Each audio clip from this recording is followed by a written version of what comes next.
My name's James Thomas, editor of the Occitanian anthology Grains of Gold, recently published for Francis Bootle Publishers. And I'm here to talk a little bit about that and my history of contact with Occitan.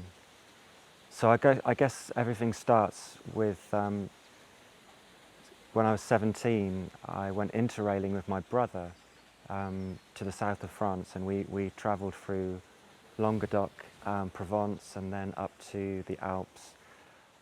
It was later, about 10 years later, that I came across Occitan as a living language whilst I was working in a campsite near Béziers. This would have been about 1996.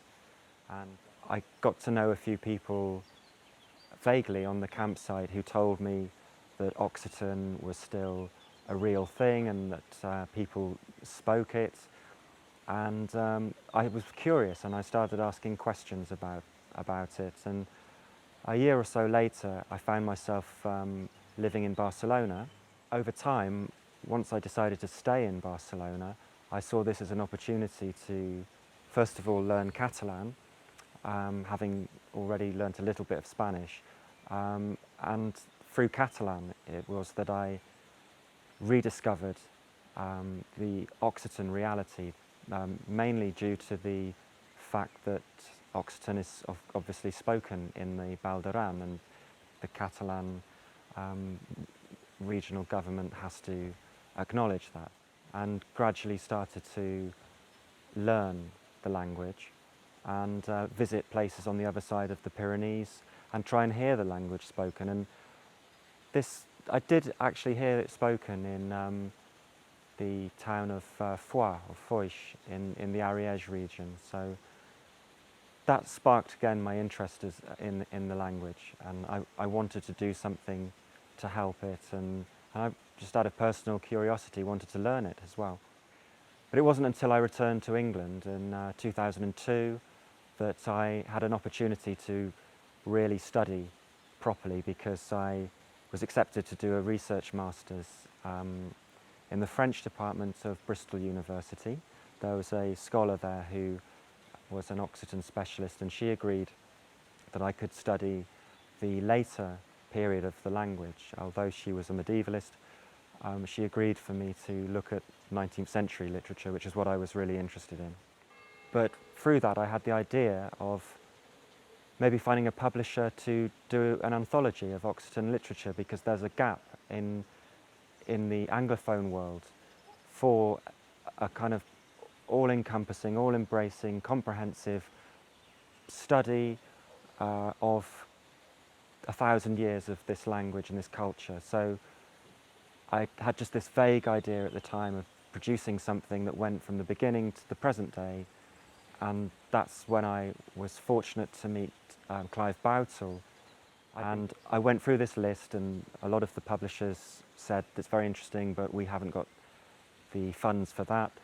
And in fact, Clive's name wasn't on the list, but one of the names that was suggested that I contact Clive.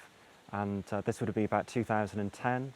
I went to his house in London, and we got on very well, and we agreed almost unanimously on the idea, the philosophy behind the book and the anthology, and we took it from there really, and then the process of starting the research for the book could take place.